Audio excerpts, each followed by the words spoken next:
बिस्मिल्लाहिर्रहमानिर्रहीम। आज vector space का टॉपिक हमने स्टार्ट करना है। वेक्टर स्पेस ये जो टॉपिक है ये प्योर मैथमेटिक्स और अप्लाइड मैथमेटिक्स दोनों में यूज़ किया जाता है और वेरी इंपॉर्टेंट टॉपिक है प्योर मैथमेटिक्स और अप्लाइड दोनों का। वेक्टर स्पेसेस की जो बेस है वो है सेट थ्योरी। ये जो टॉपिक है ये सेट थ्योरी पे बेस करता है। इसमें हमने एक सेट ले लेना है। सेट कौन सा होगा, जैसा कि हमने ग्रुप थ्योरी में लिया था। ग्रुप में एक हमने नॉन एम्प्टी सेट ले लिया था। उस सेट पे हमने ग्रुप की जो चार प्रॉपर्टीज हैं वो हमने उस पर सेटिस्फाई कराई थी अंडर एनी बाइनरी ऑपरेशन। और ग्रुप में हमने जो बाइनरी ऑपरेशन लिया था उसको हमने जनरल बाइनरी ऑपरेशन मींस के स्टैटिक का नाम दिया था और ग्रुप का जो सेट था उसको हमने जी का नाम दिया था। यहाँ पर बिल्कुल सेम हमने काम करना है। एक हमने नॉन एम्प्टी सेट ले लेना है और उस सेट को मैं नाम दे दूंगा यहाँ पर बी का। ग्रुप के लिए जी का नाम दिया जाता है। सपोज रिंग के लिए हम आर का नाम दे देते हैं सेट को। टोपोलॉजिकल स्पेसेस के लिए हम टा का नाम दे देते हैं और वेक्टर स्पेस हम ले रहे हैं इसलिए मैं इसको यहाँ पर मैं इसको वी का नाम दे दूंगा। एक लेट एफ या फील्ड, एक फील्ड है हमारे पास। फील्ड क्या चीज है? फील्ड वो चीज है जहां से हम सेट के एलिमेंट्स ले रहे हैं। जहां से हम सेट के एलिमेंट्स ले रहे हैं उसको मैं फील्ड का नाम दे रहा हूँ। अगर मैं नेचुरल नंबर्स के एलिमेंट ले रहा हूँ तो मेरे पास जो फील्ड है वो होगी नेचुरल नंबर्स की।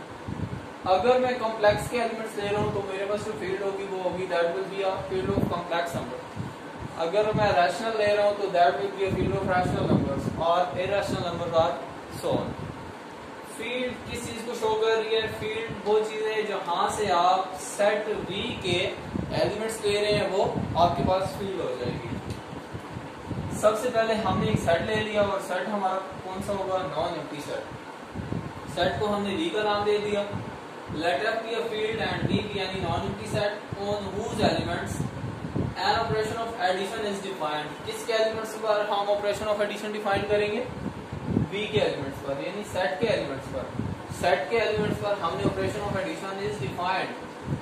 Suppose that for every a belongs to field, एक हमने स्केलर नंबर ले लेना है जो कि फील्ड से बिलोंग कर रहा है। Scalar number a belongs to field and every b belongs to field, और कोई वेक्टर हमने ले लेना है जो कि सेट b से बिलोंग कर रहा है। b इस सेट b से बिलोंग कर रहा है और a इस फील्ड से बिलोंग कर रहा है। जब हम a को b से मल्टीप्लाई कराएं तो हमारा जो नंबर आएगा वो कहां से आना चाहिए? Is an element of b, वो इस सेट का एलिमेंट होना चाहिए। जो यहां से नंबर आएगा हमारे पास a को और b को बिलोंग मल्टीप्लाई कराने से जो नंबर हमारे पास आएगा वो कहां से आना चाहिए?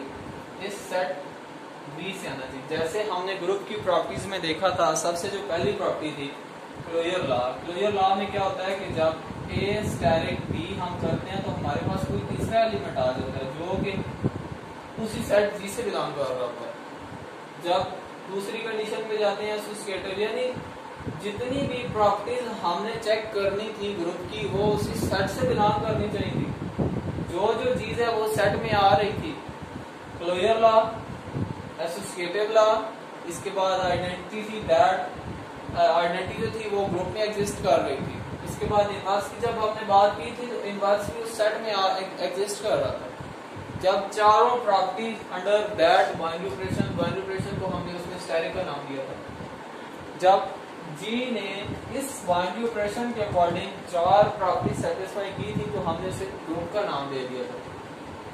इसी तरह और जब उसने पांचवी प्रॉपर्टी सेटिस्फाई की थी तो वहां पर हमने कह दिया था कि ये अबिलियन ग्रुप है। अगर पांचवी प्रॉपर्टी सेटिस्फाई ना करे तो वो नॉन अबिलियन हो जाता है। वेक्टर स्पेस में भी हमने एक नॉन एम्प्टी सेट ले लिया। नॉन एम्प्टी सेट लेने के बाद हमने क्या करना है? उस पर ये वाली प्रॉपर्टी सेटिस्फाई करानी है।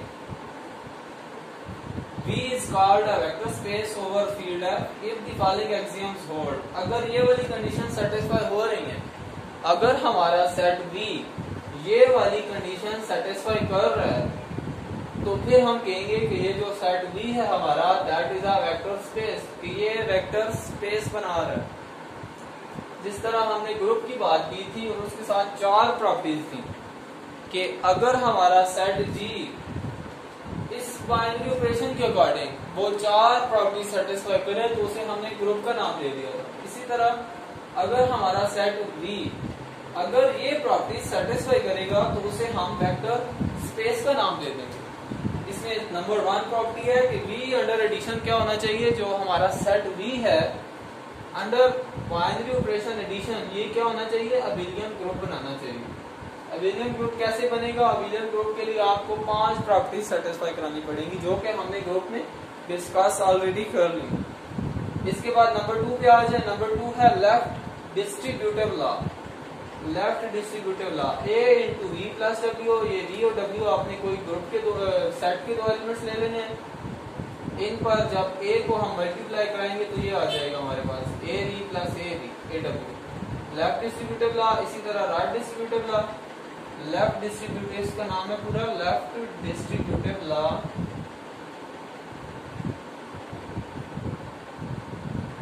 Of addition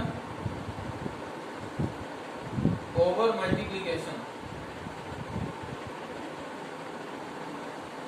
left distributive law of addition over multiplication and this is the right distributive law of addition over multiplication. इसके बाद है associative law of multiplication and 1 into V equal to V, 1 being the multiplicative identity, यानी identity element exist करना चाहिए। 1 into V, V कोई भी set V का element है, उसको आप जब इसी की आइडेंटिटी से मल्टीप्लाई कराएंगे तो वही एलिमेंट आपके पास आ जाएगा। जब कोई भी सेट V अगर ये प्रॉपर्टी सेटिस्फाई करेगा तो उसको हमने वेक्टर स्पेस का नाम दे देना है। जब कोई सेट V, हमारा जो सेट V है नॉन एम्प्टी सेट, जब ये वाली प्रॉपर्टी सेटिस्फाई करेगा तो उसको हमने वेक्टर स्पेस का नाम दे देना है।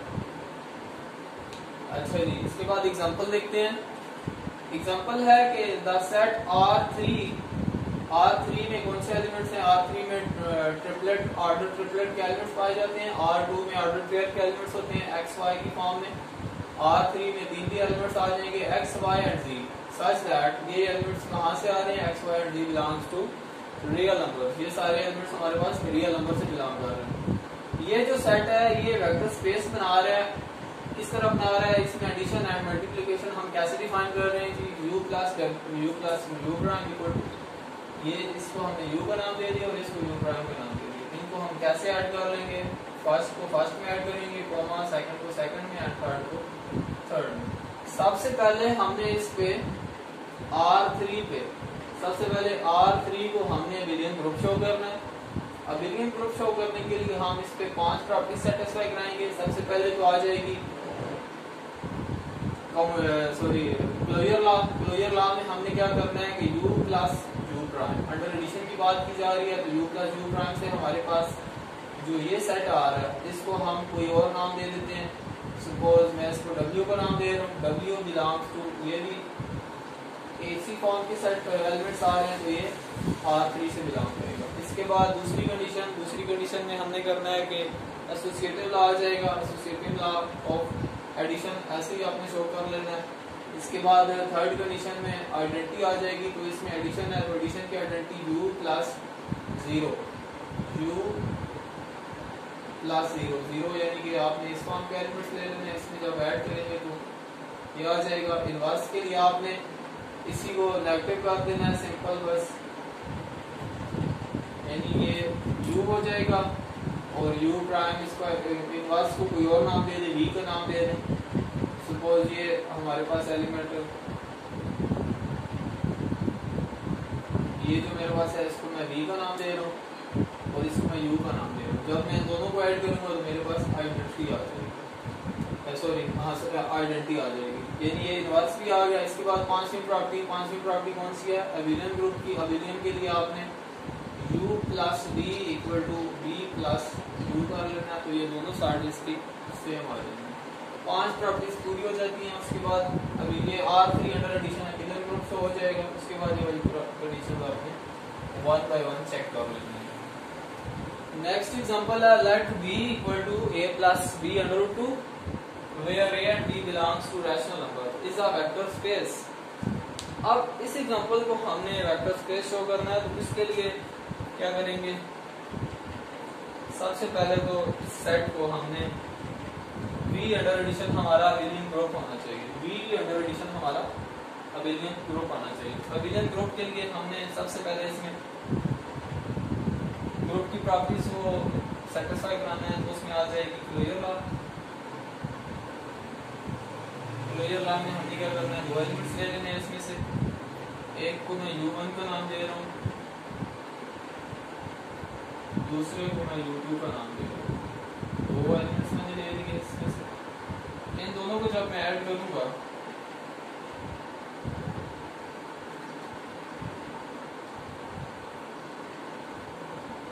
तो मेरे पास जो एलिमेंट आएगा,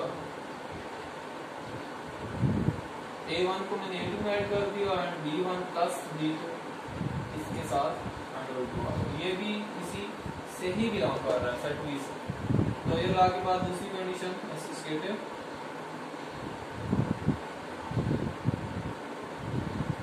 एसोसिएटिव में मैंने क्या करना है, u1 plus u2 plus u3 equal to u1 plus u2 into plus u3।